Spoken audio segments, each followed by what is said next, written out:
have ideas of where I want to go. I have obstacles I'm going to throw in their way. This isn't like running a module at all. And a month ago or so, was accused of doing some heinous things behind the scenes. Hey, welcome again to another episode of Blam Truckers. There you go. I am You your named forgetful. I am your forgetful host, Buse. Are you but sure? I remembered my name. There Yes. you go. Take the win where you can. I'm Bees. We hope you enjoy watching it. If you do, like, share, subscribe, tell your friends. Please tell your friends. Or don't tell your friends. But just send them the video anyways. We have hit a milestone for us. We're up to 14 subscribers as of the start of this recording. 14! This keeps up, we'll be at we got 3-4 new subscribers this week. Yeah. We'd like to keep that going, which means we have to start begging you guys to like, share, and subscribe. So there you go. Brought to you by Burger King, water in a Burger King cup. Not by Burger King, just water in a Burger King cup. Sweet Baby Inc. has been controversial over the last couple of weeks, ever since a guy in Brazil started a curated list on Steam. For those of you who don't know what Steam is a platform created by the company Valve to sell video games. Started with just theirs, but now it is one of the largest video game selling sites on the internet. Direct download from Steam. You have your Steam library. What? Why are you looking at me like that? I thought Steam was water heated to higher than 212 degrees Fahrenheit. Keep going. It can be two things, to quote The Simpsons. Who said that in The Simpsons? Write it down in the comments below. It can be two things. I didn't do the right accent, but that's okay. So, yeah. He put up a list. They're calling it a curated list. It's all this guy did. And you can go and visit the page. It's still up. I visited it yesterday just to make sure. It may not still be up. They're trying to get it torn down. But all the list is all of the games that are on Steam that Sweet Baby Inc. worked on. Yeah. And he confirmed them by going on their website and seeing what games they listed on their website that they worked on. This is something anyone can do. He just created the equivalent of not a wish list, but a list on Steam. Anybody can do it. I could do it on my Steam account. You could do it on your Steam account. You could do it on your Steam account. You could do it on your Steam account. And you can too, Brad. Brad, I know you're out there, even if you're not watching this episode. I don't know who Brad is. I'm just assuming someone named Brad will watch us one day. But continue. You can send it. We know some people named Brad. That is true. We do. So, anyway, he did 4. say not recommended, but that was about all he did. There's nothing more on that page than a list of all the games that Sweet Baby Inc. worked on that are on Steam, and it says not recommended, and the name of the list is Sweet Baby Inc. Detected. That's it. That's the whole root of this controversy. The whole entire controversy is over a list. Now, there's one more thing you need to know. As of yesterday, that list had approximately 250,000 subscribers. Here's what else you need to know. Sweet Baby Inc. you can go to their website. It's not hard to find. Put it in Google, Sweet Baby Inc. website. Put it into Bing, whatever your search engine of choice is, Dogpile, whatever it is. Ask Jeeves, DuckDuckGo. So you can do a quick search. You'll find their website. And Sweet Baby Inc. is actively trying to put more storylines into games. It is a consultant service for video games that consults on how to make the games more what most people these days would call woke, with the woke agenda, what the Critical Drinker would call the message. Pretty much, yeah.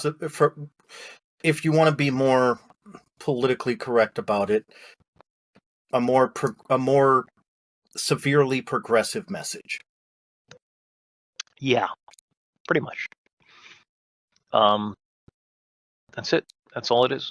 And people are going, Sweet Baby Inc. in particular is going crazy. And not crazy is probably the wrong word. They're obsessing over this and trying to get this guy canceled and claiming he's MAGA, which is short for Make America Great Again, which is Trump's slogan for election when he got elected the first time, and probably will be if he gets the nomination for the Republican Party, which I'm pretty sure he clinched this past week. Yeah, they're like, it's a MAGA conspiracy from a guy in Brazil who doesn't have American citizenship. No, it's not a MAGA conspiracy. It's a bunch of gamers who are tired of the woke message and don't want to hear it anymore. And frankly, that's their right. If they don't want to own these games, if they don't want to buy these games, if they specifically don't want to buy Sweet Baby Inc. games that were worked on by this company, that's their right.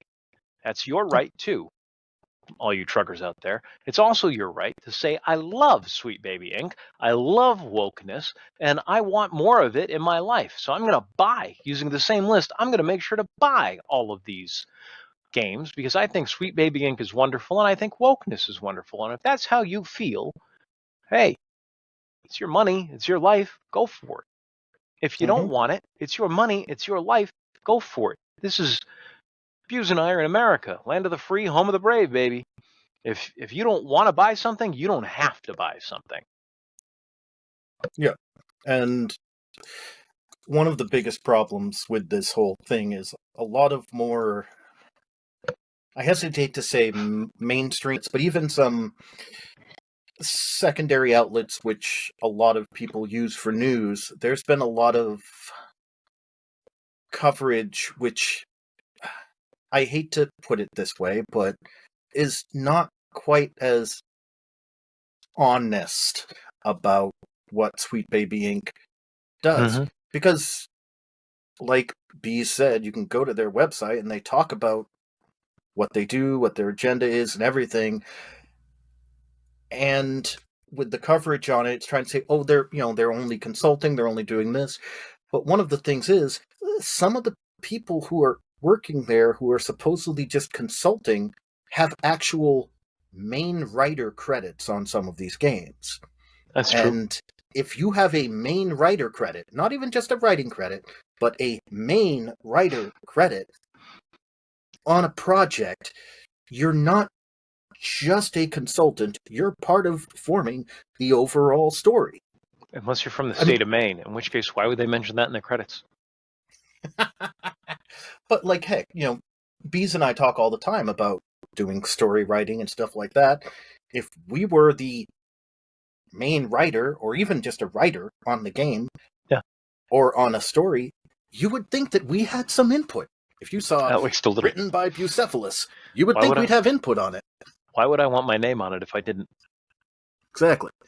So, again, like B said, not saying good or bad. Hey, if you like that sort of message, those sort of politics, that's great. That's not what we're talking about. We're just talking about someone came up with a list. They happen to not like this. Yeah. And they said, hey, this company who has these ideals is involved in this stuff.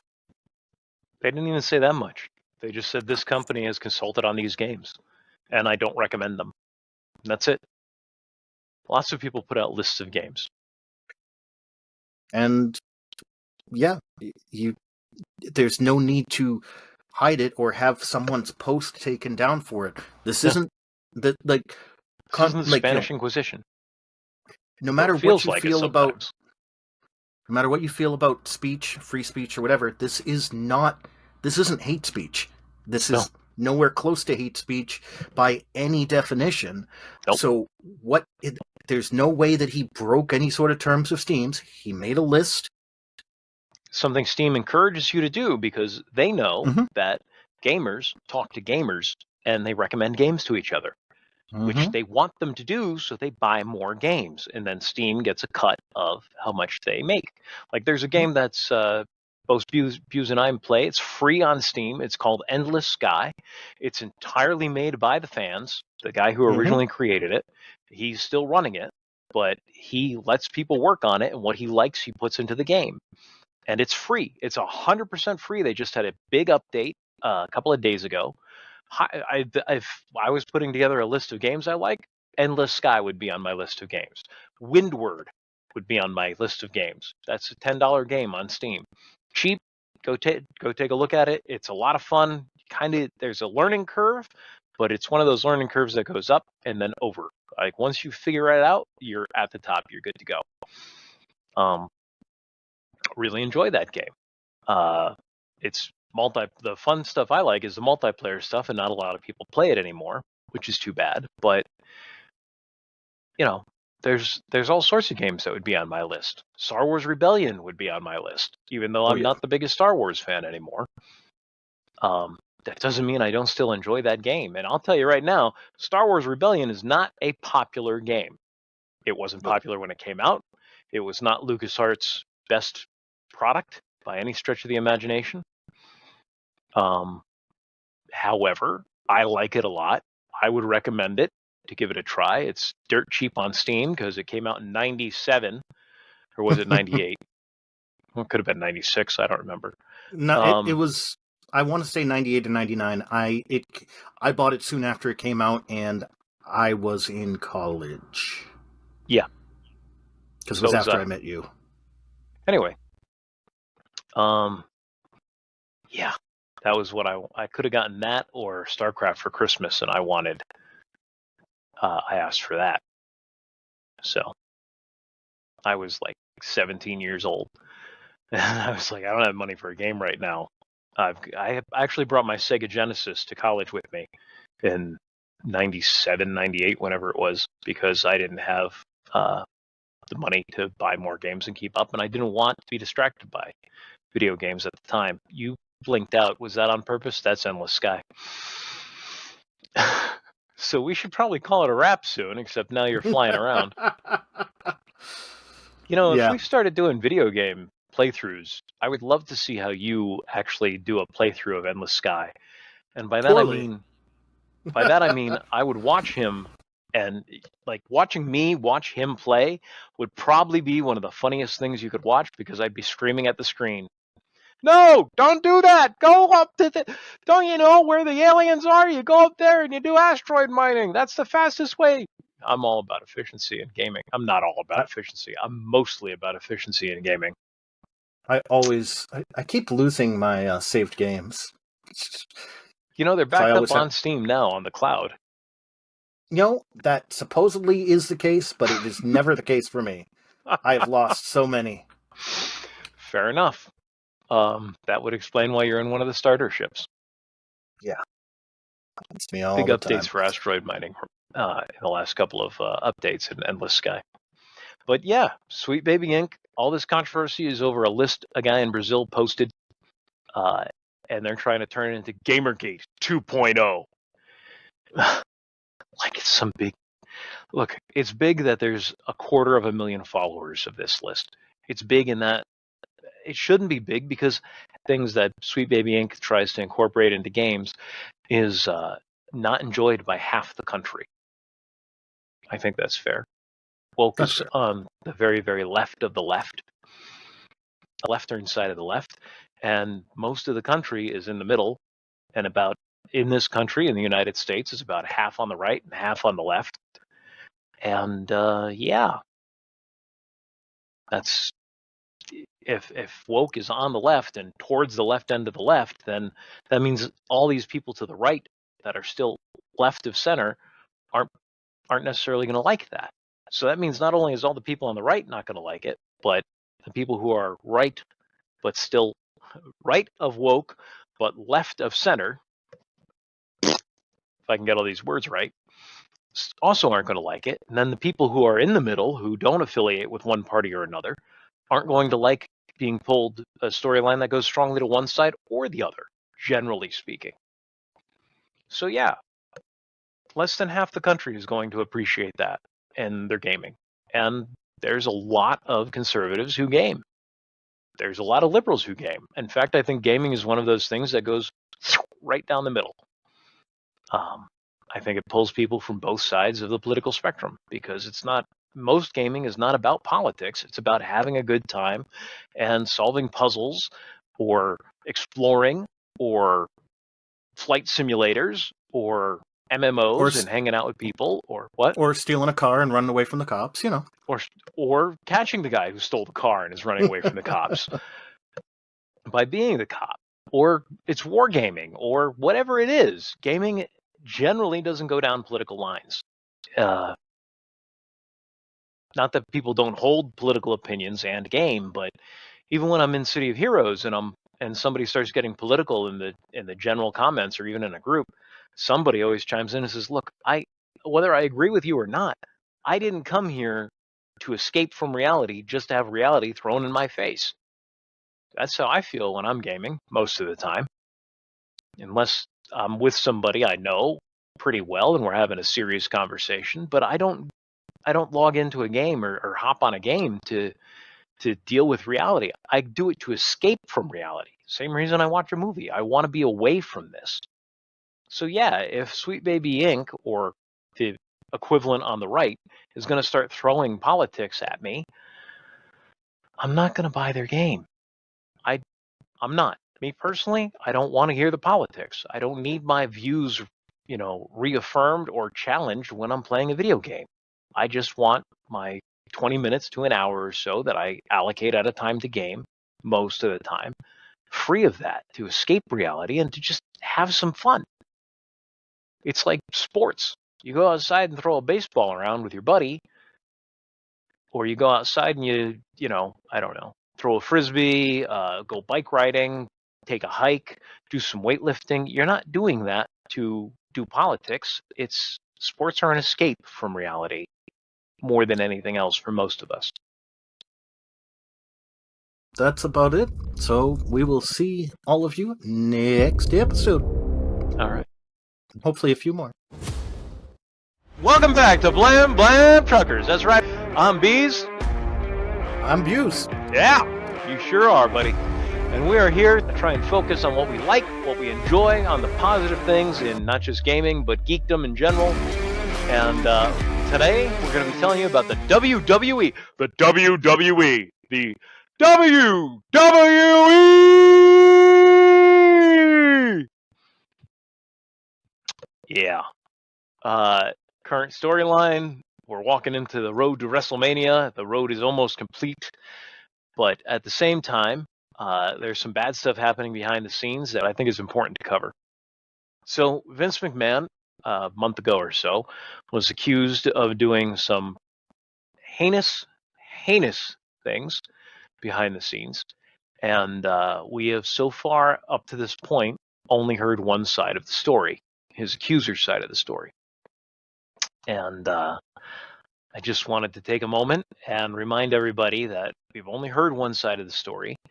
We don't know what actually was going on. We did see some text messages that he sent her, and those do not look good if what happened between them, one, actually happened, because for all we know, this could be fabricated.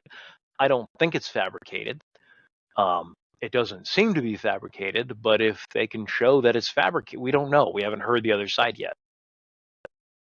So we haven't heard the other side yet. That's the thing we have to keep in mind here is we've heard the accusation. We have not heard the response, and we probably won't until the court case. If they even open it up to the public, then there's all sorts of ways where he may be able to prove that this was consensual. He may be able to prove that it didn't happen, that he didn't send those texts, that the texts were fabricated, that the events in question didn't actually happen. The one really strong condemning piece to this whole puzzle is John Laurinaitis, his representative, has come out and said that John Laurinaitis, who worked for the WWE as head of talent relations with the wrestlers, that his involvement in this was coerced by Vince McMahon. That's not a strong advocacy for Vince McMahon. And I'm not saying this as a friend of Vince McMahon. I don't know the man, never met him. I'm not saying this as a WWE fan. I'm saying this as somebody who believes in justice. You don't judge somebody based off of the accusations against them.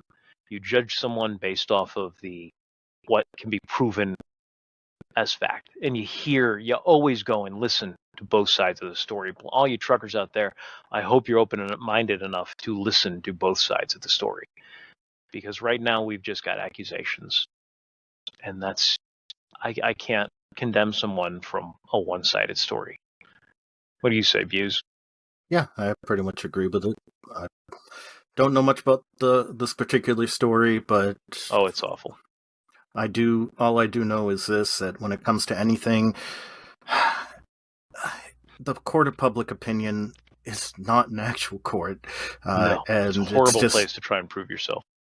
And again, I don't know the story, and I'm not saying innocent, guilty, whatever. Just remember how Johnny Depp was dragged through the mud before everything came out. That's all I've got to say. And don't get me wrong, even in that, he wasn't like completely innocent of everything. But just in general, try to let more information come out before making a final judgment. You're perfectly within rights on anything to withhold money until stuff comes out, just so that you're not supporting somebody that you don't want to on any particular issue. But, before condemning someone, at least let them have their day in court so that at least you can take a look at the overall evidence. Yeah, that's all I'm really saying here, too. Don't condemn them until you've heard both sides of the story. I really don't know what he could say that could get him out of this, or what he could prove, but beyond proving that the accusations are false, that's really what it would take. And I think using Johnny Depp as the example again, because otherwise we have to go into politics for me to know any examples. And frankly, I already had enough of that today. Doing our previous recording that we did. I don't come on here to talk politics. I come on here to talk about stuff I love, like, I don't know, Burn Notice, or my WWE game is here somewhere. I got a lot of stuff around here. Here it is. This is the WWE game I still play. If you can see it, it's the 2010 Raw versus SmackDown. 2010. I have one more advanced edition on my Switch, but that's still the version of the game I play. I think it's actually in my PlayStation 3 right now.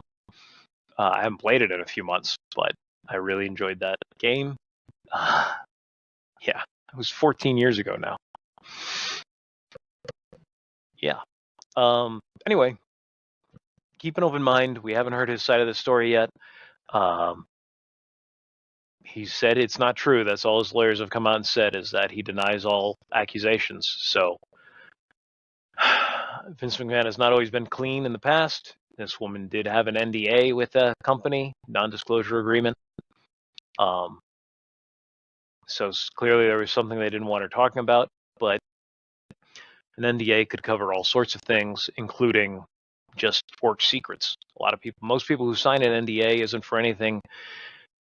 I'm going to use the word skeezy as what's been brought up here. It's usually just because companies don't want their secrets getting out. That's pretty fair. They have competition. So I don't know what the NDA was for. I've read part of the lawsuit. Frankly, I don't recommend reading it unless you really, really want to know. It's not pleasant. But there is stuff about the WWE that is pleasant, including their current storyline. So, are you up to date on any of this storyline with the WWE coming into WrestleMania? Cody Rhodes, the American Nightmare. That's not the voice I wanted to use, but I'm in the middle of this and don't have time to take a second and prepare for it. So Cody Rhodes is going head-to-head with Roman Reigns at WrestleMania. We've already talked something about this and how the fan response, this is really the part of the story that's amazing, is that the WWE listened to the fans. So when Rock comes back, looks like he's going to be facing off against Roman Reigns at WrestleMania, and the fans wanted nothing to do with it. They want Cody to finish his story at WrestleMania. They want him to win at WrestleMania, and hopefully they'll let him win at WrestleMania. And that's what I kind of want to talk about. Right now, it's more, if you're watching it, it's less about Roman Reigns. Roman Reigns has actually taken a backseat to The Rock, which is hard not to do. But The Rock just sang some songs on Friday Night SmackDown, some blues songs in the Memphis style, because they were in Memphis, Tennessee, which is where he started wrestling. It was fun to watch. If you're a Rock fan, you'll enjoy this. He's still the bad guy, and he gave himself a new nickname, or WWE came up with a new nickname for him called the Final Boss. I could have done my Vader voice. Sister, you have a sister. Obi-Wan was right to hide her. It's the from me. final SmackDown. Do-do-do-do. Do-do-do-do-do. What's his name there? Yeah. So Rock is definitely taking center stage, taking it away from Roman Reigns. But they still want to do, they started this off with the idea of Rock versus Roman Reigns, which would make a great pay-per-view, make a great match. If I had to guess, and I don't have to, but if I had to guess, I would guess that they're now setting that up for SummerSlam, because the two biggest pay-per-views that WWE does is WrestleMania, the grandest stage of them all, and SummerSlam. So I think they're probably going to do that at SummerSlam, Rock versus Roman Reigns. But right now, Rock has joined the bloodline. He's part of the family. He keeps calling Reigns family. That's what got him into the whole fight, turned him heel, going up against Cody Rhodes, the biggest babyface in the current WWE, one of the biggest babyfaces in WWE history. Somebody whose performances I've enjoyed for the last 10 years, 15 years. Yeah. So all of that's going on. But you need to know the setup before I tell you what I think is going to happen, or how I do it anyway. There's 2 nights to WrestleMania now, for those of you who haven't watched it more than a few years. The first night, it's going to be a tag team match, Rock and Roman Reigns versus Cody Rhodes and the current WWE heavyweight champion, Seth freaking Rollins. Current Universal Champion, WWE Universal Champion, is Roman Reigns. He's over on this side with The Rock. And then you've got the heavyweight champion. It's not for the title. The stipulation on the match is if Cody and Seth win, then the rest of the bloodline will not interfere with Cody and Roman's match on night 2. Because night 2 is going to be Roman Reigns versus Cody Rhodes. That's night 2. That's also Seth Rollins defends his title against the Scottish guy there, Drew McIntyre. So that's night 2. Night 1, if Roman Reigns and The Rock win, then it's free reign for the bloodline during the match for the title. Now, most people think that Cody is going to lose night 1, so that night 2, the match is going to be crazy with the bloodline. I don't think that's what's going to happen. Or at least that's not how I would do it. Because my eyes aren't on Cody's story. Cody's going to finish his story this year.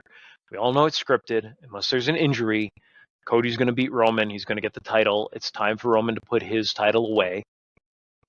He's had it for 2 years now or so. It's time for the title to change hands. There's not much more you can do with the bloodline story going without a major upset, which is what I think is going to happen. I think Cody and Seth freaking Rollins are going to win night 1. Or at least I don't know what they're going to do. I don't necessarily think this is what's going to happen.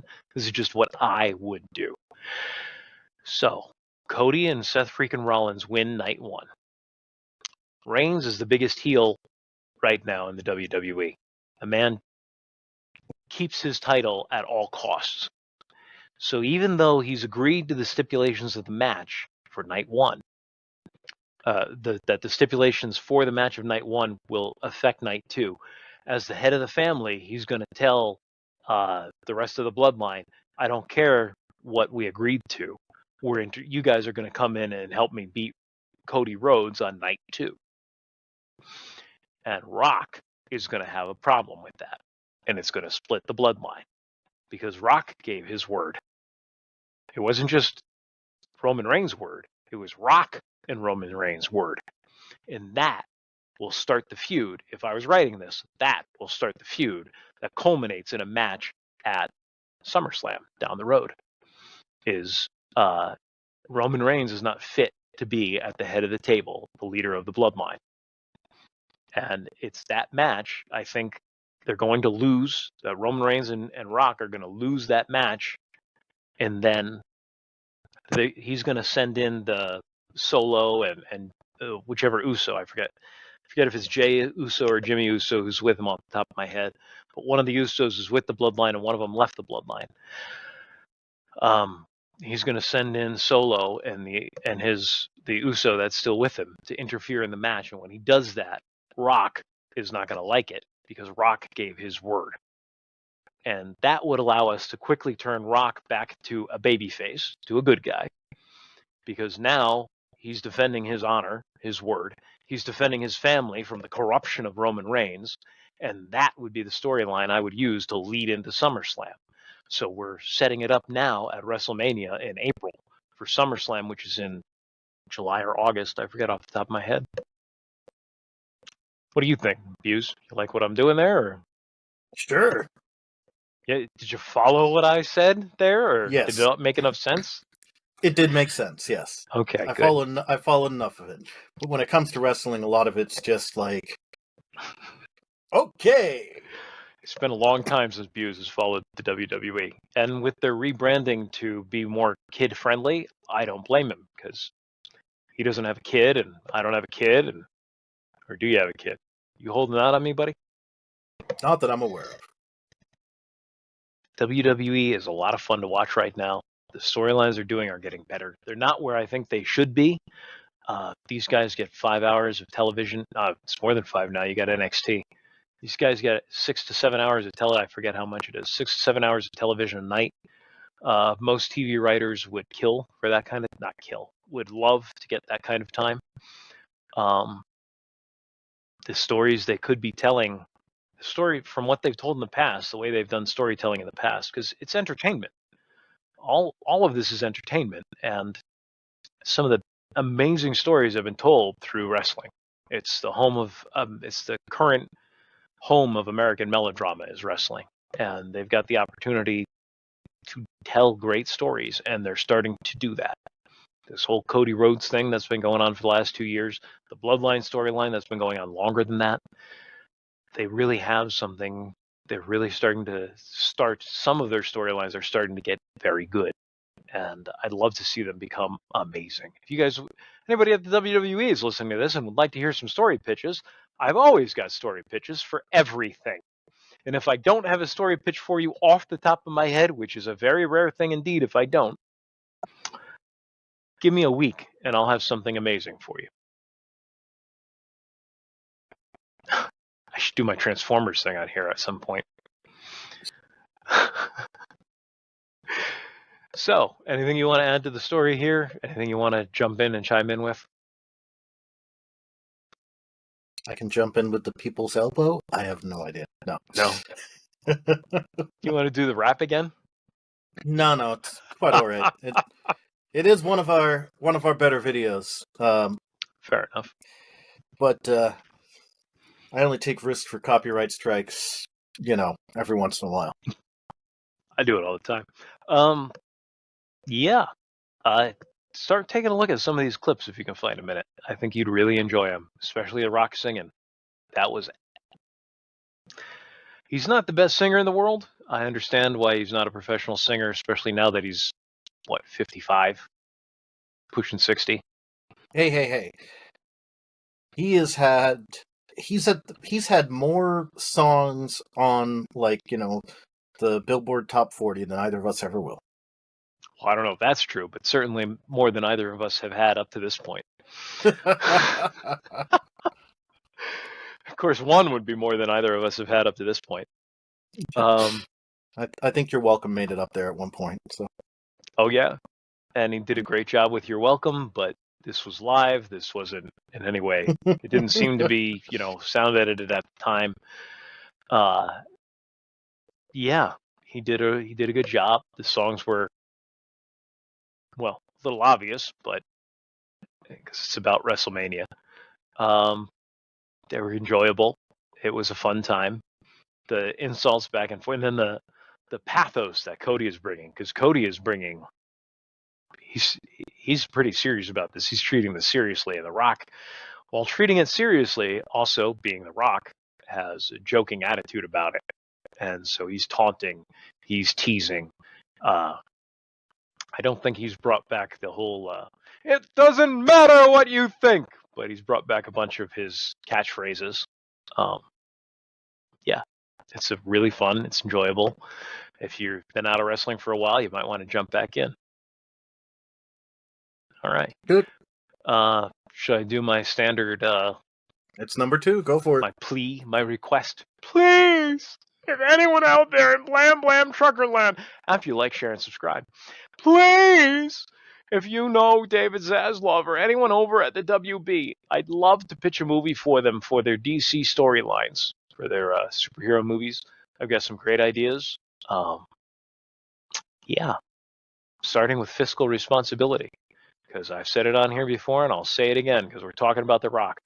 If Black Adam's budget had been kept reasonable, then the $400 million we spent to see that movie, because I went to the theater to see it, the $400 million that we spent as fans to go see that movie should have been resounding, we like this, not a, wow, we lost money on this film. It did not even break even. Came close, but it did not break even. So, yeah, that's not on the fans. We enjoyed Black Adam enough to go and see it and say, you know what, we wouldn't mind seeing a sequel to this.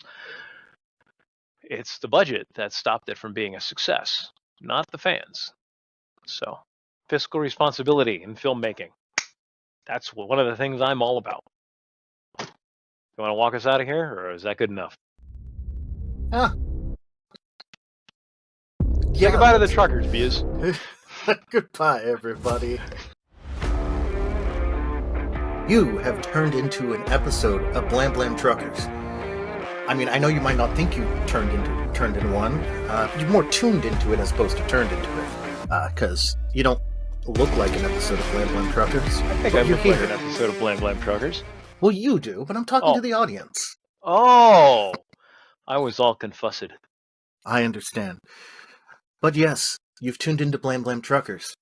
I am Buse. Also known as the guy who edits stuff. That, over on one side or the other of me, depending upon where Riverside puts us, I'll let him introduce himself. I am Buse. A being of pure logic. Pure and utter logic, except for all, of course, the emotions that I deal with, and love, and appreciate, and fully embrace when I'm not embracing my body, and my mind, and my pure logic.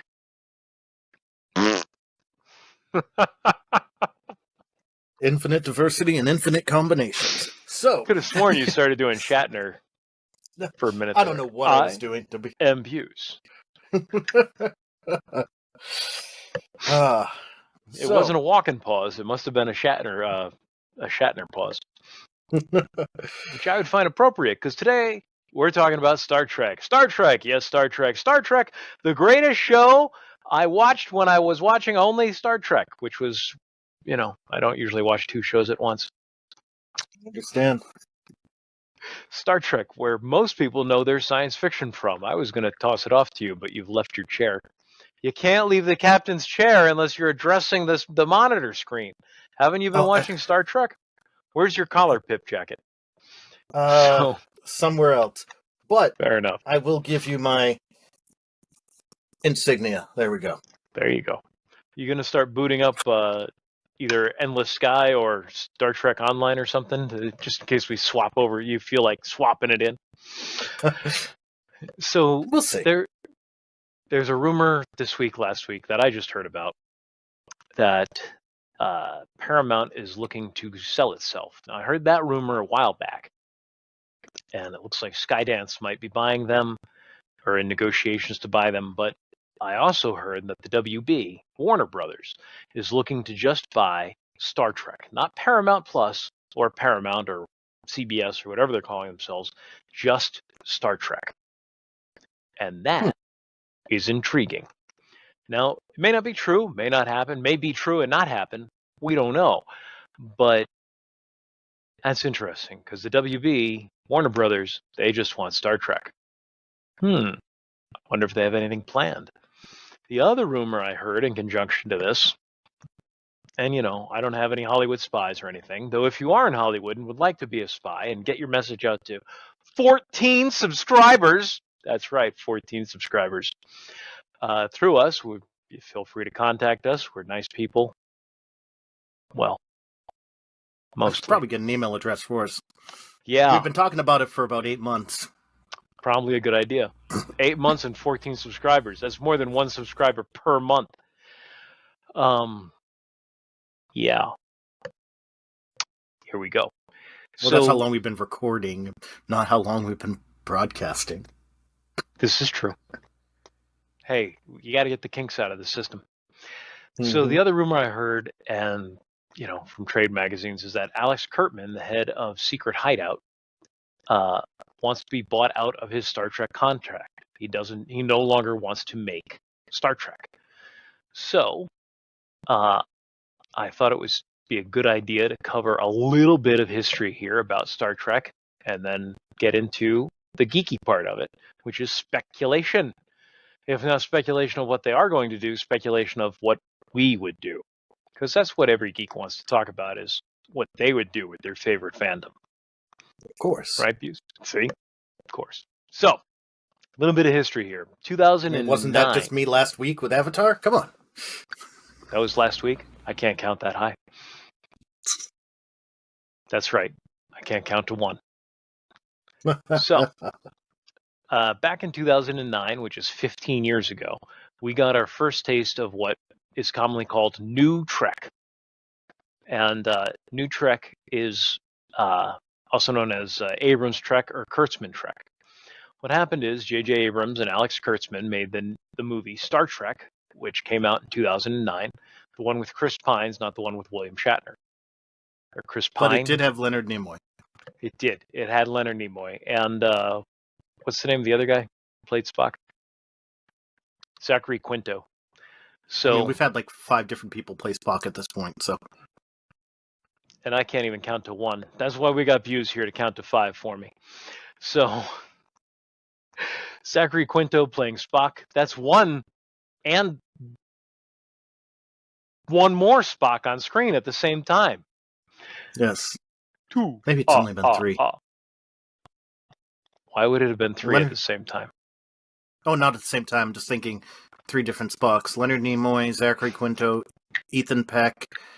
Maybe it's just 3 total. Anyways, keep going. Either one of us can count. So, despite that being my favorite vampire, who's your favorite vampire? The one from Sesame Street? He doesn't count, I can assure you. He does.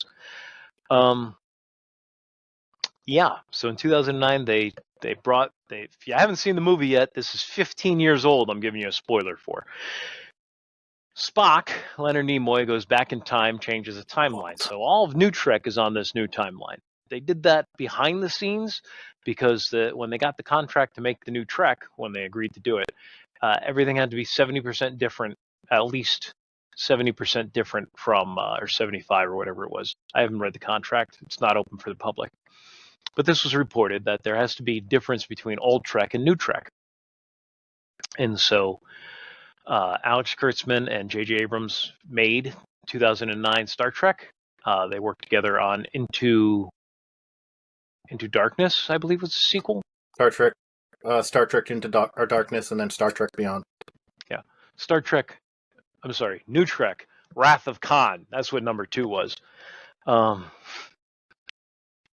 Not my favorite film, but I would have done that movie very differently. I would have done the whole Khan thing very differently in that universe, because when they change the details, when they go back in time and change the timeline, they changed everything that happened, opening up a brand new field to create on. Just a blank canvas to tell a new story of Captain Kirk and Spock And frankly, I wouldn't have told the story they told. I would have gone with, I thought there were different ramifications in the 2009 movie. I think we would have seen a lot more Romulans instead of Klingons in the second movie, because the Klingon fleet was destroyed in the first movie. Half of the Federation fleet was destroyed in the first movie, and nothing happened to the Romulan fleet, which would have created an imbalance of power, which would have been very, very interesting if they had done the classic sci-fi thing and extrapolated the storyline based on what had previously happened. But they didn't. They wanted to just tell the stories they wanted to tell, which I did actually think that movie was pretty good. Into Darkness. I haven't seen the third one yet. It's actually my favorite. Really? Good for you. It actually felt more like Trek than the other two. Okay. I have no comment. I understand. So I'm going to move on with the news and rumors and speculations of things best left unsaid. He's moving on. Alex Kurtzman, J.J. Abrams moved on to different things. Speaking of moving on, let it go. Let it go. He moved on to different movies and whatnot. But Kurtzman stayed with it. He's the one who's produced all the Trek TV shows, or executive produced all the Trek TV shows that have come out since then. They've all been under the same deal of 70% different from the original. Yeah. So they, even in like the Picard series that continues the timeline, even that had to be different. It couldn't be the same because it's being produced by a company that's under contract to make it different. So if Warner Brothers actually buys this and gets all of Star Trek, they can do whatever they want with it. Kurtzman's contract probably won't come with it. He wants out of it anyway, according to current rumors. So basically, they've got a blank sheet, and they can do whatever they want. So now comes the question. Buse, if you had a blank sheet with Star Trek, and you could do whatever you want, what would you do? I would, I really think that I would continue post-Picard, quite a bit post-Picard. Like, I still see Picard as the next generation time frame.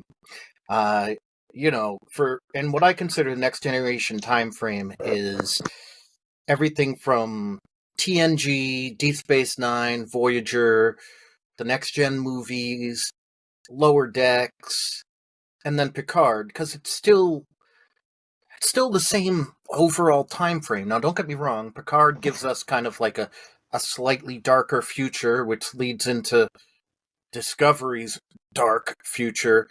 I wouldn't want to go as far as Discovery unless I went past it, only because... How many hundreds of thousands of years is Discovery ahead in the future now? I don't even remember. I haven't watched the last season. You keep talking, I'll look it up. No matter what, though, I want it to go as far in the future as it needs to for Hope to come back. One of the reasons I like Lower Decks is because it does feel like Star Trek. Strange New Worlds feels like Star Trek. Discovery feels too dark. It feels like there's not hope. What is it, 5,000 years? 9,000 years. 9,000 years? It goes from the mid-23rd century. Seasons 3, 4, and 5 take place in the 32nd century. Okay. Wait. Yes? That's 900 years. Not 9,000. Oh. Still, what a jump. Yeah. You're right. A century is 100, millennium is 1,000. It's all good. Oh, why did I never learn Latin? What were we saying last episode? We can't math? It's fine. I thought that was at the beginning of this episode. I can't math. I don't know. I can't count the minutes. Anyways, I'd want to bring it to a point Still where we can... I wonder, and I wonder, what is 2 + 2? I want hope. That's what I want. I want hope. Lower Decks actually feels hopeful. It feels like I'm in the Federation of the Next Generation, Okay. and I'm going to be honest. Voyager even felt, as much as I'm not as big of a fan of Voyager and I prefer Deep Space Nine, Voyager also felt more hopeful on a lot of episodes than even Deep Space Nine did. The Federation is supposed to be good, for lack of a better way of putting it. To be fair to Deep Space Nine, they had a lot of bad stuff. It was one of the darkest times of the Federation. Should be one of the darkest times of the Federation. Especially the last 3 seasons. Well, 4. Okay. They're fighting a war that's encompassing the entire Alpha and Beta quadrants, or at least the Alpha quadrant. So yeah, it's the biggest war that we've seen in the history of in the pseudo history of Star Trek. It's the largest war we've ever seen by far. Yes, it was devastating. It was a darker time, but there was still, even in the darkest of times in Deep Space Nine, there was still hope that they could succeed somehow, that they could win. Mm-hmm. I'm agreeing with you. I understand. Okay. Do you want to take over again? You're telling us how you want a time period with hope. Yes, I would like a time period with hope. Mainly because... There we go. That's what you're doing. I'm like, why is he so not in it right now? I didn't think I was that far off. Yeah, I'd like hope. I'd like us to be in a time where the Federation is, even if it's not strong, that it's closer to its utopian roots. And I've got no problem with pointing out some of the bad things with the Federation and stuff like that. Even Next Generation did some of that. But I just like it to feel like if you're in the being in the Federation, it feels like the rank and file people are... Okay, yes, we won't warp into deep space. It feels like the rank and file people... What kind of ship is that? The lifetime subscribership. There's a lifetime subscribership? Yeah, it came out 6 years ago. I should probably claim that. Buse and I both got the Star Trek Online lifetime subscribership when it first came out. Along with one of our friends in Texas who stopped playing. Yeah. Wish we'd get him to play again. So you'd want to continue the story, say, 50 years down the road. Yeah. You know what? Since Discovery is ending, I don't know how it's going to end, but heck, I wouldn't mind it being 50 years after Discovery. I just want it to be a time frame where the rank and file person is happy to be a member of the Federation. Mm. That it's looking at it positively. And when I stopped watching Discovery, they were going towards that. Don't get me wrong. It's just... Everything nowadays, and you and I have talked about this before, everything nowadays feels like it needs to be dark, gritty. Things need to suck. And, one of the whole points with Star Trek we need heroes. Yeah. I mean, you look at Jean-Luc Picard in Next Generation, at least. Oh my goodness, he was great. The character was a good man, a great man. He had his flaws, especially when it came to children. And by children, I mean he just couldn't handle children. But there's multiple You weren't arcs. thinking about Wesley? Shut up, Wesley. Shut up, Wesley. Get off my bridge. I think that was episode 1. When he kicked Wesley off the bridge. But yeah, I mean, but Picard is a great person. Picard would be one of the best bosses you could ever have. And he's like a father figure or an older brother figure, a mentor to almost everyone he comes across, because he's just a good guy. Hmm. But yeah, and then even like Riker, Geordi, Beverly, all of these people, they're just good, solid people. But All right, I anyways, got another question for you. yeah. Would you keep the new Trek stuff, or would you erase it? Is there anything in particular you would take out from New Trek? Would you keep all the By old Trek stuff for that matter?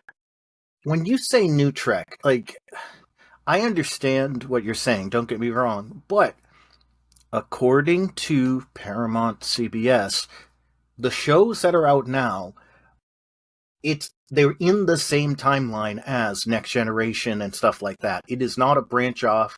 It is not a branch off from like the Bad Robot movies.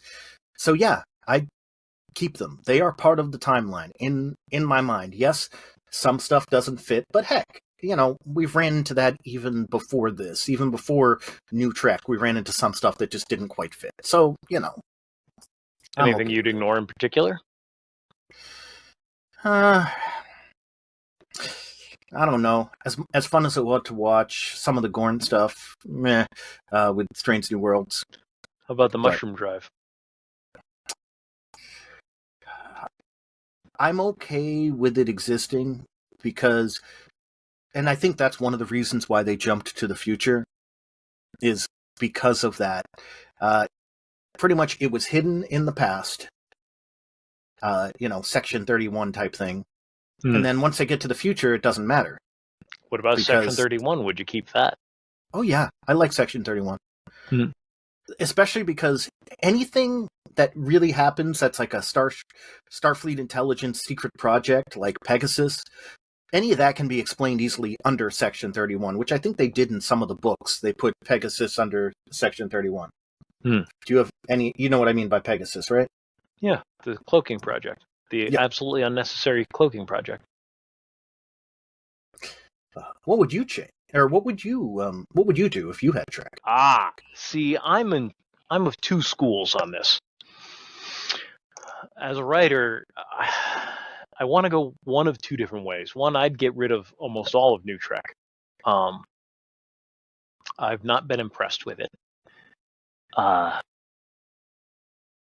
Yeah, I find a lot of contradictions with the previous continuity, and I like the previous continuity a lot.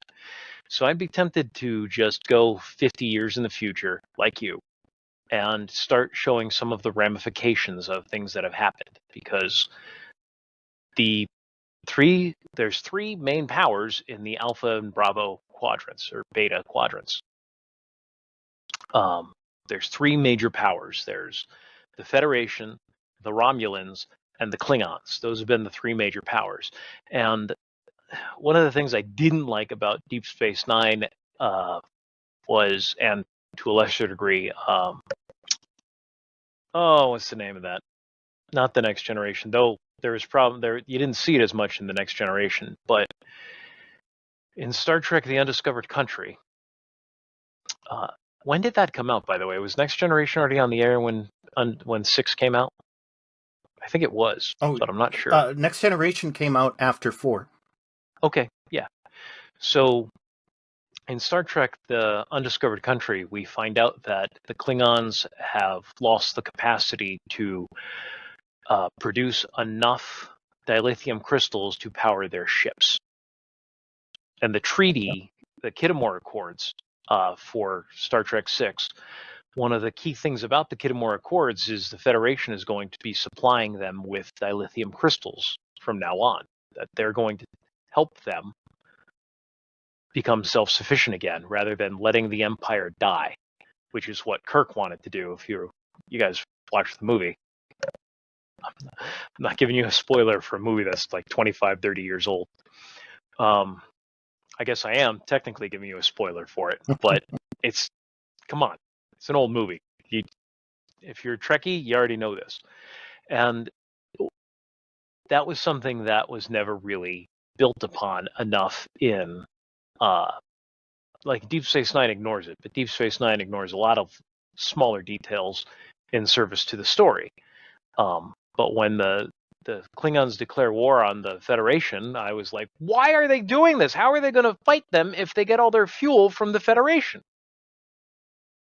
Except they didn't really declare war on the Federation. They left the Khitomer Accords. There's a difference. That was actually pretty good once I realized that. But a lot of those little things, there's stuff I really do want to explore, and I'm not sure what time frame I'd go into, because part of me, again, wants to go 50 years in the future and see the ramifications of what happened to the Alpha and Beta quadrants because of especially the Dominion War. I think Star Trek Online is really the only place it's well explored, but even there, you would have seen the rise of other powers. It wouldn't just be the three main powers anymore because they all got devastated. So where are the Gorn in all this? The Klingons and the Romulans and the Federation lost hundreds, if not thousands, of starships fighting the Dominion. The Cardassians, which was one of the upcoming powers, like a middle-level power, high middle-level power, they were utterly decimated by the Dominion War. They're not a major power in any way, shape, or form. They're not even a minor power anymore. Yeah. And all of these, so what comes up instead? Like, part of me really wants to explore that. And the Federation is probably in the best place because it was the largest and probably would continue to grow faster than the others would. It's even if it didn't continue to grow militarily through exploration and through treaty, it would keep growing while the Romulans had to rebuild. And this is even ignoring the planet Romulus being destroyed in the 2009 movie. If I ignore all of that, the Romulans are still not in a good place. They're in a better place than the Klingons. But that was also before the Breen decimated the all three of their main fleets in their defense of Earth when the Breen attacked the Earth in Deep Space Nine. So all of those those three main civilizations have all been taken down a peg. If it's 50 years later, what civilizations have grown up in their place? What mid-level are the Tzenki? Are they now a major power? The Federation just fought a war with them right before the beginning of the next generation. That's only a few years previous to the Dominion War. It was only a border war, but it was still a war. Are the Tzenki, however you pronounce that, Tzenkethi, whatever it is, are they going to be a major power? Are the Gorn going to grow up and become a major power?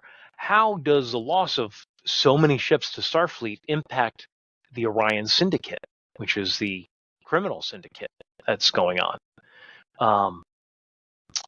Maybe delve into some of, Section 31. It is 31, right? We just said it like a second ago, 31. But my brain's, yeah.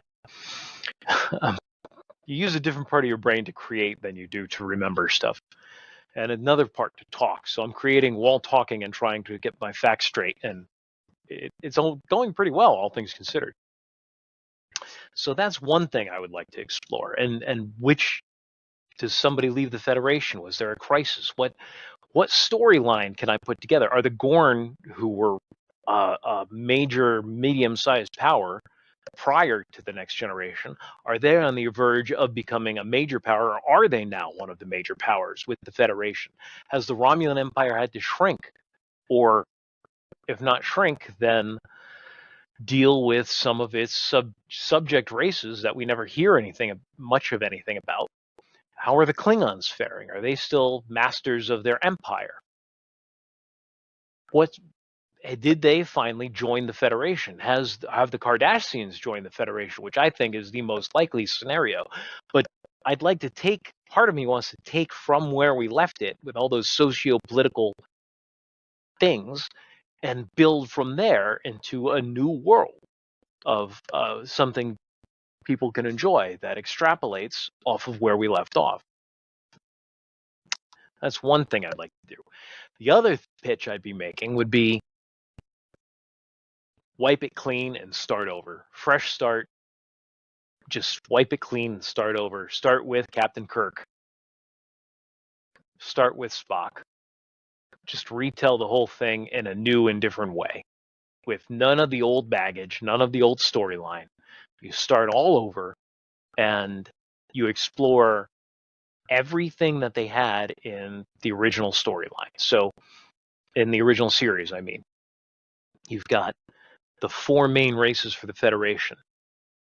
You've got the exploratory mission. You've got, or maybe even go all the way back to Archer and start with Archer and then tell these stories either at the same time or one after another. I'm not entirely sure. I haven't put any time into this pitch. I've just been thinking about it idly, but I'd love to explore the Orion Syndicate, especially the Orion Syndicate. We get more of that in Deep Space Nine than any other series for classic Trek. And it's very interesting to see how a criminal organization like that could exist inside the boundaries of the Federation without being part of the Federation for some of these worlds. Because of the way the Federation is set up, there are planets within their territory that are not part of the Federation. And a lot of these worlds end up being corrupted by the Orion Syndicate.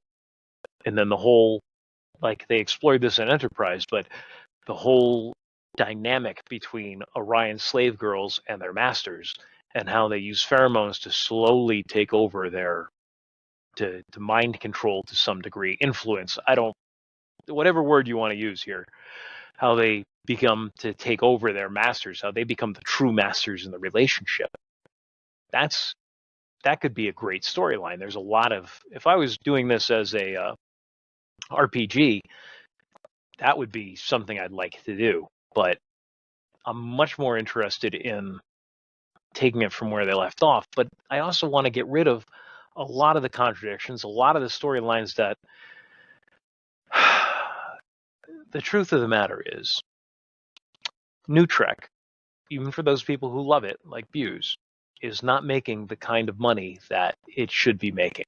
It's lost the audience. It's just not there.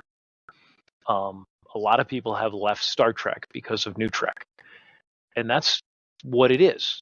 But if I'm trying to, you got to acknowledge the problem before you can address it. So getting rid of the New Trek is one way to get back your old audience, and it's called show business. It's not show just good times. You need an audience. You need customers. You need people to buy your products. I've got all these Legos here that are, Star Wars Legos. Where are the Star Trek Legos? I'm not saying that, I forget which company made some Creo Star Trek Legos. It might have been Creo, it might have been Mega Bloks. But the merchandising needs to be there. You got to keep an eye on all this stuff. Not only merchandising, we need new book sales. And without a large customer base, then you can't. It's only going to be a fraction of your customer base that buys the toys. It's only going to be a fraction of your customer base that buys the costumes, that buys the books. So you need a large customer base for your franchise, and then you make the product. And it's all about making money, I'll grant you that, but you make money by selling people stuff they like. So you got to start looking for that audience, and the current audience isn't large enough to support the production, the money needed to produce the shows that you're putting out right now. What do you think, Buse? Is that fair? Says the guy who's playing a video game while listening to me. Where do you... I've heard you say that New Trek doesn't make money, yet they continue coming out with it, so it's got to be making something. I mean... I'm not saying it's not making some money. It's like it's making somewhat of a profit for them. Like, they are selling... Yeah, I mean, they are selling merchandise. They are... There's some merchandise, but the sales aren't anywhere near what they were for originals. People do sign up. People do sign on to Paramount Plus every time a new season of Discovery or Strange New Worlds has come out. Heck, Strange New Worlds gained Paramount Plus a lot of new subscribers and Strange New Worlds is one of the best things to come out of Discovery. Like, but if their numbers for these shows were what they were back in the 90s for the 3 main Trek series back in the 90s, then Paramount Plus would be doing a whole lot better than it is right now. Not if they were exceeding them, if they were at the numbers. But there's a difference. One of the main differences is this. Regular network TV is dead. And Well, for it's the definitely most dying. Yeah, I'm exaggerating, but when it comes to like all of these, when it comes to all of these things, one, I mean, the budgets are bigger because they can grab money more individually from you and me by not you, but from me by the fact that we pay for Paramount Plus, we pay for Netflix, whatever you want to say. Somebody like back in the day, I mean, like for Next Generation was syndication. It was pretty much syndication the whole time. Deep Space Nine was on, what was it? UPN, WB, one of those. UPN.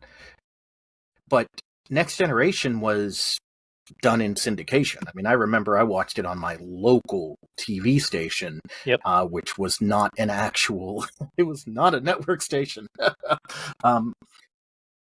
And those numbers, I mean, you could get more numbers because people could tune in, and people didn't really have much of a choice. If you wanted to watch TV, you watched it when it was on.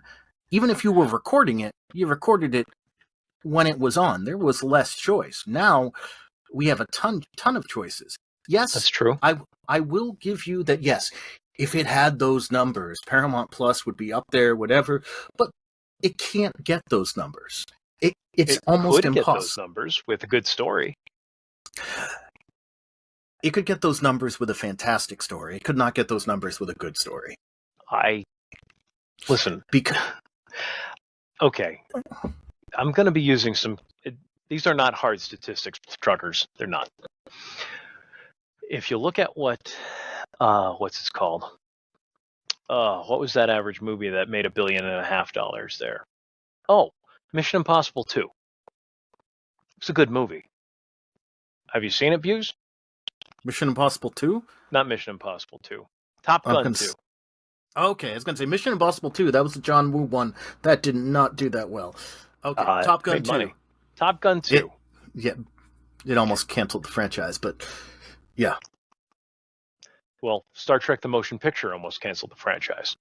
That is true. Yeah. That is 100. If Star Wars wasn't such a gigantic success, Wrath of Khan never would have been made. Star Trek was effectively dead after the motion picture. Mm-hmm. But they wanted to take a chance at sci-fi, so they, on a very small budget, allowed Star Trek 2 to be made without the influence of Gene Roddenberry. What were you saying? I was going to say Star Trek 2 is realistically, by most people, most Trek fans at least, considered the best of the original series movies. I think Planet Quest is. Galaxy Quest. Galaxy Quest. Sorry. Galaxy Quest. By Grafla's hammer, you shall be avenged. So we're going Alan long. Rickman. We're going long in this episode a little bit, and that's okay. But we're going to cover some of this. A good story, people will go to see. They will pay to see a good story. And Trek isn't delivering that right now, or they'd have their numbers back. A lot of people didn't like Discovery, and one of the ways Discovery got paid for at the beginning was, I forget if it was Amazon Prime or Netflix fronted all the money for the first season, and then the first 2 seasons or whatever it was, and they were contracted to pay for it, and they didn't make their money back, so they didn't pay for it again after that contract. And then Amazon, they did the same thing, and they didn't make their money back. Yep. What? For Picard. Because Netflix didn't want to do the first season of Picard. Yeah. Because so pretty much burn me once, shame on you. I mean, fool me once, shame on you. Fool me twice. They didn't make enough money. They weren't making enough money off of Discovery. So Netflix, even though it was felt in general that Picard was going to make more money because it's Picard, probably the most popular character out of the Next Generation era. Probably. They didn't want to take the risk, but Amazon was willing to take the risk. Now, keep in mind, this is for stuff outside of the U.S. This is the reason why you're not able to watch Picard and for our viewers in the U.S., this is the reason why you can't watch Picard and Discovery. Wow, couldn't say it on Amazon Prime and Netflix, because this is for outside of our country. Inside the country, it all was going to Paramount Plus or CBS Now, as I think it was at the time. Was what they were. It was because they were trying to push that streaming service because everybody wanted a streaming service. That's how they're getting investors. Notice how they haven't made a Star Trek 4 yet, even though they keep announcing that they're in talks and they're in talks and they're in talks. Well, no one's signed to the project. Well, no one's willing to invest in this. Well, they actually had a budget, but it was a lower budget. They had investing. Tiny budget. It's tiny budget, but it could have been made except for one reason. You know what the reason is. I mean, or maybe you don't know. And for those of you who don't know, one of the biggest problems with Star Trek 4 for New Trek was Chris Hemsworth. Okay. Because they wanted to do a time travel story, and they wanted to have a George and James Kirk story. The problem is Chris Hemsworth was at the beginning of his before he was really popular, was when we had him for the 5 minutes in 2009 Star Trek. Then came Thor. The problem, and the problem, and they wanted everyone to take a pay cut for Star Trek 4. Let me just finish real quick. They wanted everyone to take a pay cut for Star Trek 4. Most people didn't want to, but especially people like the two Chris's, who can get roles without too much of an issue. Pine not as much as he used to, but he's still a fairly popular actor. And Chris Hemsworth, I mean, he still makes money for Marvel. So yes, he does. But go ahead.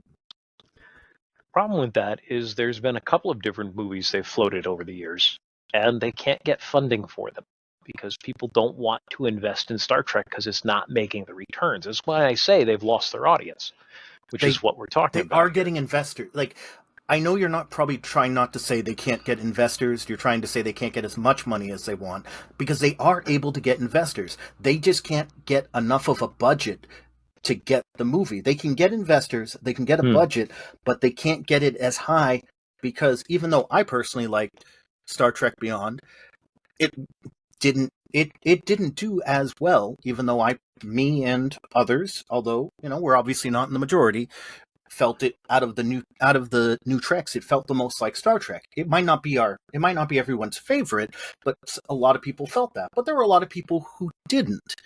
And Star Trek Into Darkness soured a lot of people on New Trek, especially with them trying to convince us that it wasn't going to be Khan. Like, literally, they were announcing, no, it's not Khan. Benedict Cumberbatch is playing this character named John blah blah blah, an escaped criminal, and they were trying to fool us. Meanwhile, all of the news from behind the scenes was like, yeah, he's Khan. We know it. They're just lying, and there was no point. Well, you don't want to lose your twist ending. Just ask M. Night Shyamalan. Yeah. Anyway, I would want to get away from the stuff that's not working and get to stuff that does work. That's what I'd be looking to do if I was the WB. And we're 40 minutes in, so yeah. I hate to end on a down note, but I agree. I'd want to get back to a point of hope. I'd want to explore all the cool storylines that New Trek never got around to exploring, or explored only a little bit, and ignored part of what had come before to tell their story. And I hate to do the same thing and ignore what they did, but what they did didn't work. You got to get your customers back. It's entertainment. You got to connect with customers and give them what they want. Sounds good. Yeah. Well, thank you guys for a very long, short episode of Truckers. We will see you later. Live long and prosper. Infinite diversity and infinite combinations. And like, share, subscribe. Tell your friends. Tell your mom. Nano. And tell Mork for Mork. We'll see you, truckers. Welcome back to Blam Blam Truckers, the only place on the internet where you can get your blam and your blam for your trucking needs. I'm Bees. That's Buse. I am Buse. He is Buse. I promise. You sure? So, here we Raise go. my hand, I'm sure. Raise your hand if you're Buse. So, what we're talking about today, or right now anyway, because we record these all at once, the next topic we have up is game mastering, GMing, running a tabletop RPG. This group that I've been running, which includes my good friend Buse here, has, I got to move this window over a little bit and click on this. All right. This game that I've been running on Sunday nights, you guys saw the start of it. If you go back and watch our horrible audio videos where we run the game, which we started last year. Mm-hmm. These guys have taught me some things I wasn't expecting to learn about running a game. And I want to go over them. Running this game with these guys is different than any other game I've run. It's far more freeform for me. And I mean a lot more freeform. I don't have an end plot for them. I just don't. I had some idea. I have ideas of where I want to go. I have obstacles I'm going to throw in their way. This isn't like running a module at all. If you've ever run a module for a D&D encounter where you have exactly everything's listed out and, you know, after this comes this and then this and then this. It's not like that. It's freeform. It's very freeform. There are no rails in this game. I just throw plot hooks out at them. And when they find something they like, they bite onto it, and then boom, we go do that storyline. So there's no long-term plot. Yeah, I just come up with obstacles and put them in my player's way. The current storyline we're working on is rescuing a superhuman who's been taken in by the government for killing the woman he loved with his superpowers. Is that about right? Yeah, accidentally, but yes. Yeah. They don't know anything more than that, except they were arguing so they know a little bit more. They were arguing in the restaurant that 3 of my players work at, who were working at the time, and this couple was having an argument about the relationship. The girl was ending the relationship. She got up to walk away, and he said something to the effect of, "Wait, stop, don't go." And fire flew from his fingertips as he rosined up his bow. No, but fire did fly from his fingertips and killed her almost instantaneously. And yeah, they don't know anything more about them than that, except there happened to be, or was it happenstance? There just happened to be a CIA agent and an FBI agent in the bar who took him into custody, who got their guns out, pointed them at him, and took him into custody. It just happened that way. Or did it? Yeah. I wasn't there. I don't know. You were part of the session. You heard everything. Oh, my character wasn't there. I'm the only one who doesn't work there.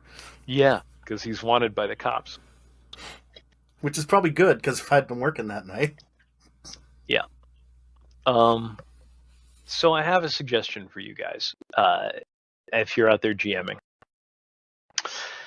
try running a game in a real world setting, not in a fantasy setting. Because I've gotten more creativity out of my players, more involvement out of my players setting this in the real world than I've probably seen in any other game we've run. Now, this is not the first time I personally have played in a real world setting. And I have run a game in a real world setting before, and I have experienced a little bit, not nearly as much as he has, because mine was this is technically an alternate universe, but it's pretty close to ours, whereas mine was much more of an alternate. But when I was in high school, when I first started gaming, before I played D&D, I played Vampire and Werewolf. I was in a Vampire Werewolf game. Vampire the Masquerade, Werewolf the whatever. The Ascension? No. Something like that, I don't know. But I forget who makes the game, but most people in the gaming community like RPG community have heard of these. But anyways, we were in a real world setting. But I was also a stupid 16-year-old kid, and it was before Google and Google Maps and all that stuff was really a thing. So unless somebody had like a map of Miami or something to pull out, it wouldn't have done much. But nowadays, us as players can be like, okay, so not saying anything bad about it, but I was laughing my butt off because one of our players really, really, really wanted to know exactly where we were, which is something that in a gaming setting, bees could just be like, all right, here, I sketched out a quick map. I'll toss it up on Discord. There you go. But it's like, well, let's just, we can just look it up. Well, I kind of want to know exactly where I am, and where you're saying we are, it doesn't exist on the map. So therefore, which is true, because, hey, we're trying to have it be in a real world setting, but at the same point in time, it's kind of like houses in Harry Potter. We'll just expand out Miami a little bit to put something there where we want it, because, well, yeah, we need certain fictional places to exist. And not all government buildings are advertised on Google Maps. So that map session delayed my campaign for 20 minutes. But again, it's fine, and it was. I'll admit, I had fun because of it. Oh yeah.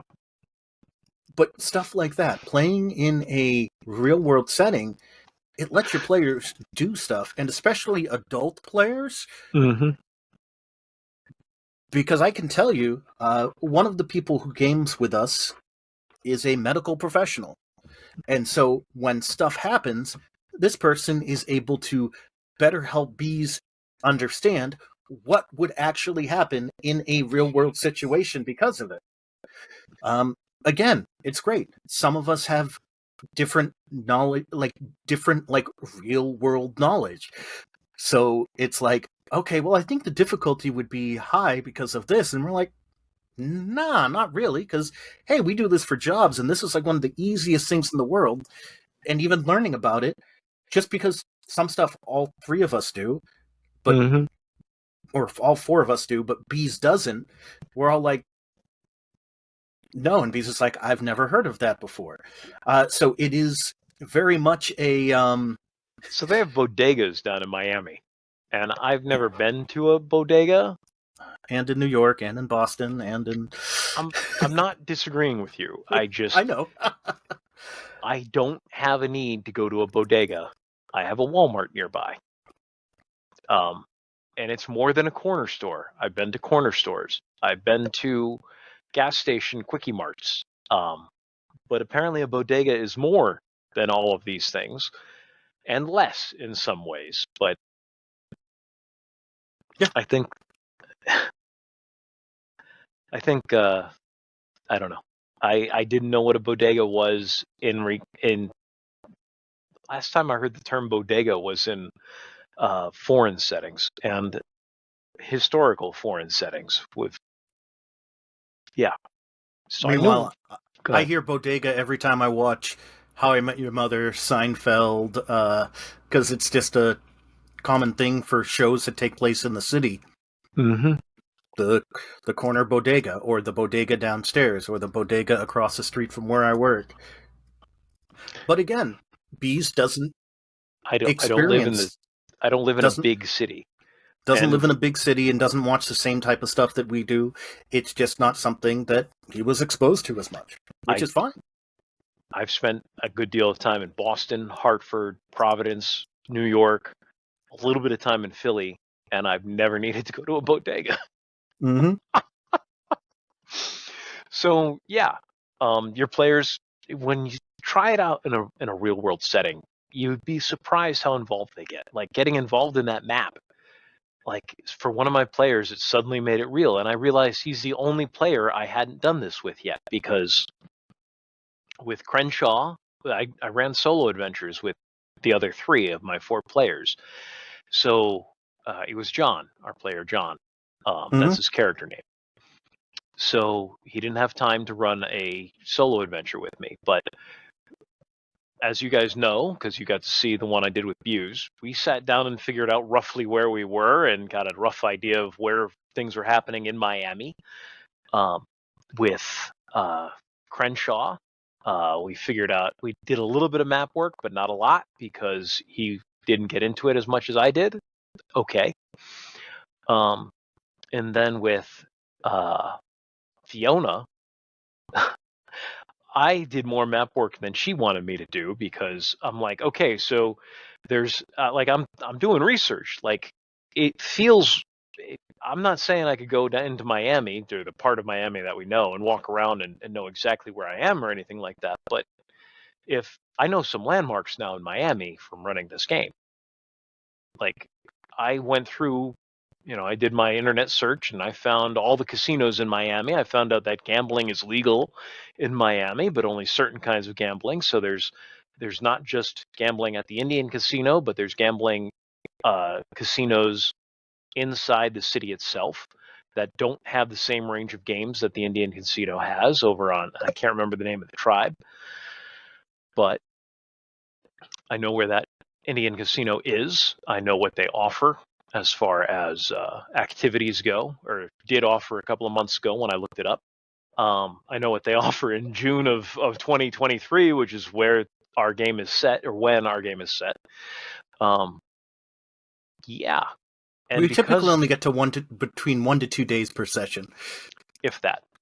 Our sessions, the other thing is, if you're going to do this no long-term plot, this total freeform thing, you want a lot of short sessions, because being creative for long periods of time like this is rough. When I've only got to fake it for 3 hours, that's not that hard. I've got 3 hours worth of material. I probably bring about 6 hours worth of material to every session we start. And we go through about 3. So I've kind of got it's kind of like learning all the digits in pi. You learn 10 digits, 5 digits at a time. So you learn the first 5 digits, which is 3.1415, and then you learn the next 5 digits. Then so you learn those 10 digits, then you advance by 5. So you go to the next 5 digits. Sorry, that analogy. And happy belated Pi Day to everybody. Yeah, I may have jumped the gun on that one. So I always have a little bit of material going into the next session that I prepped this session before. About half that material for the next session I prepped this session before. So right now I've been throwing hooks out there that they haven't been biting on, like the hurricane from 2022 that destroyed some houses up in Vero Beach, and the repairs on that are going slowly. They heard about that on the news last week or the week before. Last week, yep. There's a criminal out there that we totally made him up. His name is Carl Richardson, and my players came up with the name. I love how you tied him into my backstory. I tied him. So after we created him, I tied him into Buse's backstory. And right now, Carl Richardson, it's a plot I stole from The Wire. I steal all of my plots from television or books, and then I change them and make them mine. I'm inspired by them. I'm not stealing. So this is a guy, a criminal, who's running around killing drug dealers and taking their money. But he's killing anyone in there. So he's just killed 2 innocent people that Buse was involved in that shooting. Buse's character, anyway. Char Pryorson. He shot my character. It didn't do anything to me, but... No. And he ran away from me. I can't believe he ran away. He should have stood and fought like a man. You just took a round to the chest from a shotgun, and you were fine. He should have stood there and fought me. Char made the right choice, and he decided to make sure the civilians were okay and called 911 and get them help. At risk of getting arrested. At risk of getting arrested. Very heroic. Did I give you a character point for that? I might have. I don't remember. Char is the most heroically minded of all of my characters. I might not be the best superhero. He's the worst superhero, but he's the most heroically minded. When he sees a problem, he'll solve it. Check out the beat while the DJ revolves it. Yeah. But putting him in the real world they come up with new stuff. Like when we run Star Wars, Star Trek games, Star Trek, you guys actually knew more about Star Trek than I expected. When we ran that Star Trek game years back, one of the things that, like, so in Buse's character, his shining moment of awesomeness, the ship they're going to, was it the Enterprise I had you guys going to? I forget. Yep. So there were new recruits on the Enterprise, junior officers, and the Enterprise gets swarmed by Gorn, and which is a whole nother thing. Go back to our Star Trek episode we just aired. So the ship gets swarmed by Gorn, and you want to tell them how you solve the Gorn problem? Yeah, I took the sensors. I used the ship sensors to lock on to every single Gorn on the ship, and I beamed them straight to the recycling center on board the ship because I couldn't fit them all in the brig. I think I tried to send some to the brig, but everything else I had to send to the recycling because I had nowhere else to store them. Yeah. So they got the replicator. And They got Beez's basically put in the replicator. Yeah, Beez's face when I suggested that, you're like, how would that would work? Yeah. Based on previous Star Trek episodes, that would work. Yep. If we did that for TV instead of being gross and sending them to the replicator, I'd probably send them out into deep space. But yeah, he replicated them. He returned them to the replicator, I should say. Anyway, so we get that instead of one of the things I found in Star Wars and in fantasy stuff is the players will only try to do what they know they can do. That's all anybody can do is what you know you can do. So if they're not conversant with the scenario, the setting, they don't try to do anything more than whatever's on their character sheet. You know, they see they've got options to do things and they go ahead and do them. But in the real world, they know most of their options. They know a lot more options of what they're available to do. So, and even if we don't, it's only a Google away. Yeah, they've been to Walmart 2, 3, maybe 4 times in the last. This campaign is only like 2 weeks in game time has gone by, and they've been to Walmart a couple of times to buy supplies, and they went to the bodega and got supplies. And one of my Crenshaw he sends me stuff. This is hilarious.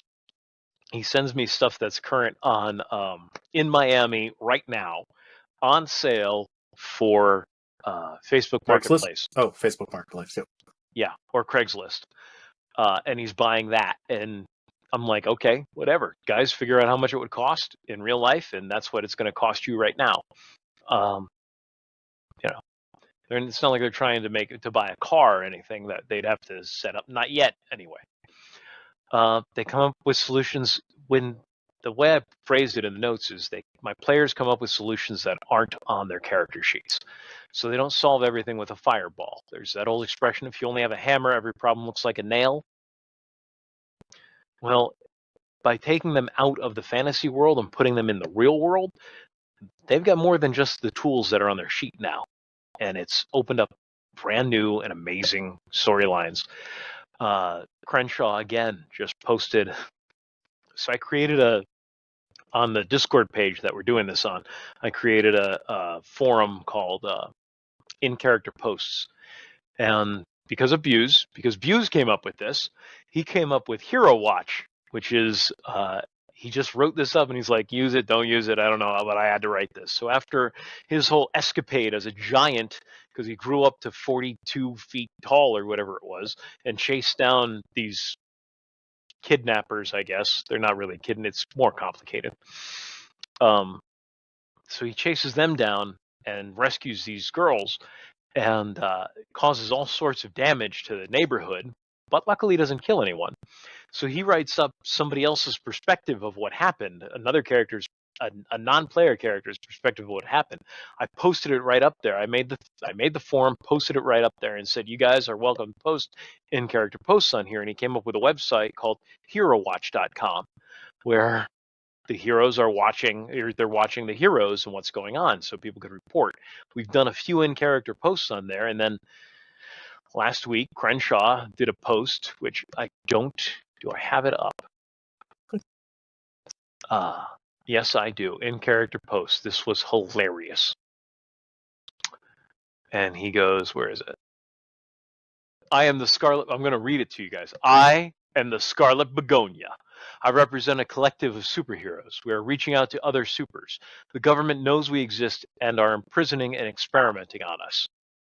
The public needs to know, with the Giant and the Eagle making national news, that they will not be able to deny our existence, but will they be able to continue to deny our rights? I leave that in the hands of you, good citizens. Now, here's the kicker. We would like to assist you in any issues you believe you need a super team for. We are also looking for other supers. We are stronger together. Free Alejandro, Scarlet Begonia. Alejandro is the guy who shot fire out of his hands. So I read that and I'm like, I know exactly what I'm going to do. I'm going to write all these little posts about how all these little requests to come into the Scarlet Begonia for things to help out with. And that was my first thought. And we continue to game because I'm laughing at this because it's hilarious. And we continue to game and the wheels are turning and we continue to game. And then at the end of the session, I go, so just so you guys know, anybody who wants to write a reply to the Scarlet Begonia's post there, for every reply you write for a request for help, I'll give you a character point. And you guys did not disappoint. I set up to 5 character points per player. You guys did not disappoint. Yeah, some of them are real. Some of them I sent suggestions. I sent suggestions to some of my players that they could then post them. So the player will know which ones are from me that I'm hoping they will explore. Some of them are not, but all of them that have been posted so far, I've come up with a short backstory for what they'll find out if they investigate. And yeah, my players had a lot of fun with it. Let me bring up some of these. First one. Hi, Mr. Begonia. I really need help with my algebra homework. My teacher is a witch and always yells at me and tells me I am stupid. Please help. Do you want to read any of these views or do you not have it up? I don't have it up at the moment. You only wrote the one. Yeah, I only wrote one. I might write another one before then, but... Well, it's tomorrow. Yeah. Oh. Maybe. Oh, maybe tomorrow. Hopefully tomorrow. One of our players may not be able to make it. We may end up playing City of Heroes together instead. This is the one Views wrote. Hello, Scarlet Flower Lady. My name is Billy Carson. There is this guy at school who picks on me all the time. He beats me up, takes my lunch money, and lies to the teacher about me cheating. I think he has superpowers because whenever he stares at me, I get scared, and people always believe him no matter how big the lie is. Please help get him out of our school. Shazamboy@gmail.com. Oh, one of my favorites was one of the last ones that was written. This was written in by the character John. Well, the player who plays John. Hey, Scarlet Begonia. My best friend is getting married, and I want to throw the best bachelorette party ever. I figured, let's get some supers and see how super they can be. Wink. Message me if your team is interested in the wildest night ever. bestmo69@gmail.com. Yeah. So, give your players a chance to shine. This is communal storytelling. Give them an opportunity. Well, I don't know if this would translate back over into a fantastical setting with my players, if they'd still be as comfortable. Probably not as comfortable, but they'd probably, after playing with me in this, they'd probably be comfortable coming up with stuff like this. Yeah. So give it a shot. One of the nice things is I don't have a long-term plan. I have some storylines I want to see happen. I have some ideas. I have about 4 pages worth of ideas right now. But what do they choose to go after? Do they keep trying to find out who this Priya chick is? That we have that storyline going on. We have the Carl Richardson killing drug dealers. We have the Holmes up in Vero Beach. I don't remember all the storylines I've thrown at you guys. Oh, I've got a really big one that's about to come into their play, but today is June 9th in the world, and they're what are we at, like mid-afternoon on June 9th still? Yeah. Yeah, it's mid-afternoon on June 9th. They don't see the ramifications of one thing that Buse did that's going to come back and bite them in the butt really, really hard until after that day, the 10th or the 11th. What's June 9th? What was that? Trying to see what.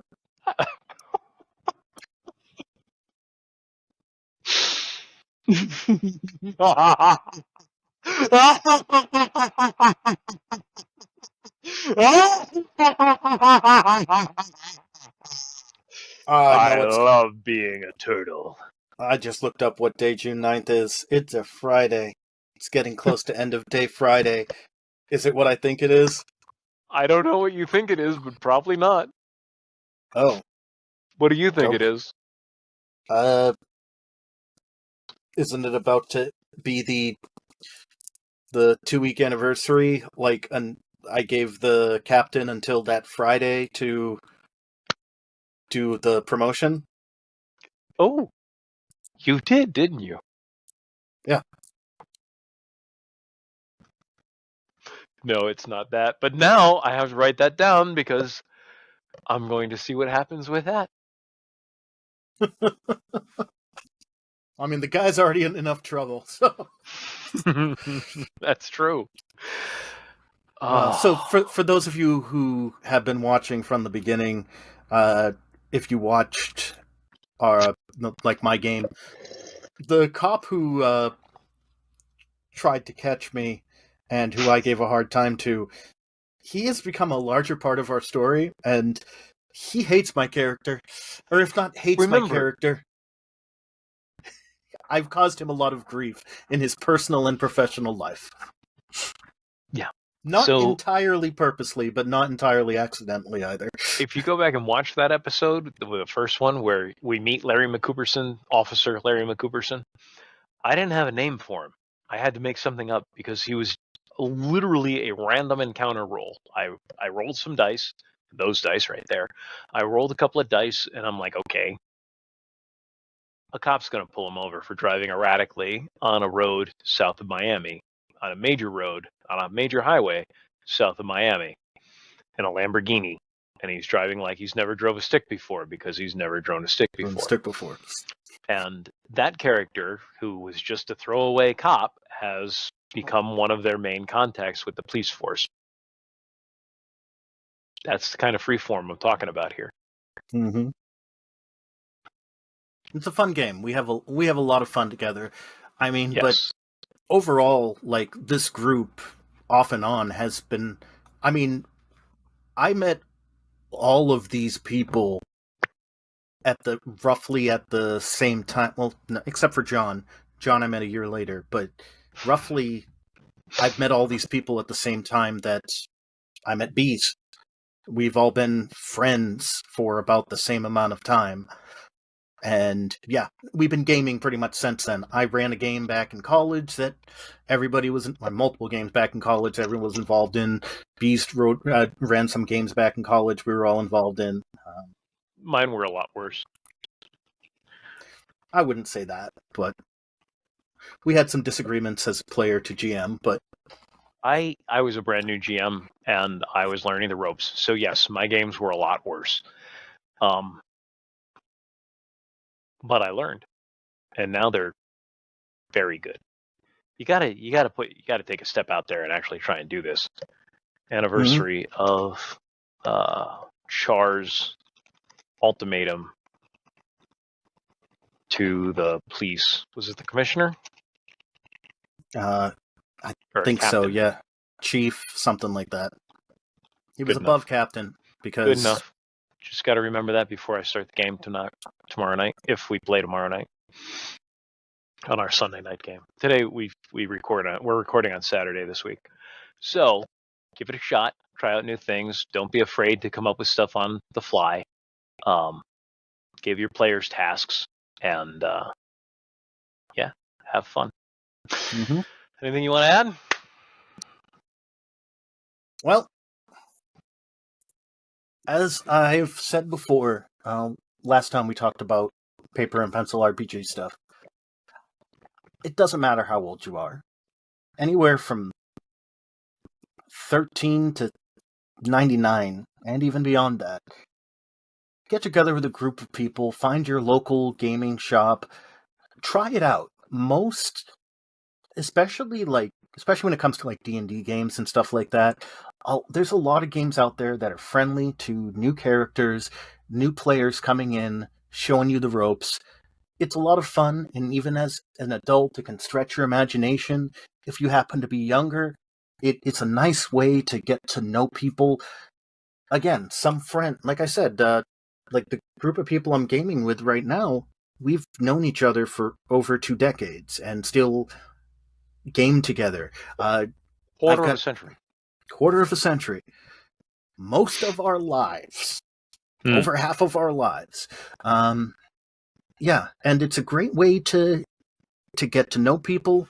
For people like me who are shy and introverted, regardless of how I might seem on the podcast, it's a great way to kind of, if you want to, kind of get out of your shell a little bit. Not that it's a problem to stay in your shell, but if I you do want love to being a turtle. Indeed. But if you want to try to just get out there a bit and get to know people, sometimes being able to take on a whole new persona can be a nice way of doing that. Get into character, have fun with it, and, you might make some good lifelong friends along the way. And there's a lot of gaming stores and stuff out there that have tables that people rent, or in some places, as long as the place is open, you can use for free, and you can get in on these games, and it's a lot of fun. But yeah, that would be my suggestion. And before I go, it is episode number 4. Oh, I have 2 things to say. 1, listen to the Clone Trooper. Like, share, subscribe. Like, share, subscribe. Do what the Republic tells you. Like, share, and subscribe. Sorry. Our viewership hit 14 people this week. We're very excited about that. We'd like to hit 15 by next week. Yeah. Anybody out there at the WB who can, at Warner Brothers, in whatever form you are, who could listen to a movie pitch for a superhero movie, I'd love to pitch something to you. If you guys end up owning Star Trek, I've got some Star Trek stories I'd love to pitch. Contact me here at bees at Blam Blam Truckers. We should probably come up with an email address or something for us. Or just contact us through YouTube or our Facebook page. I'd love to hear from you. Any of you 15 people out there who are our subscribers or one of our many, many viewers. So yeah, thank you. And be safe. And I think I'd like to end this with keep on trucking, you Blam Blam Truckers.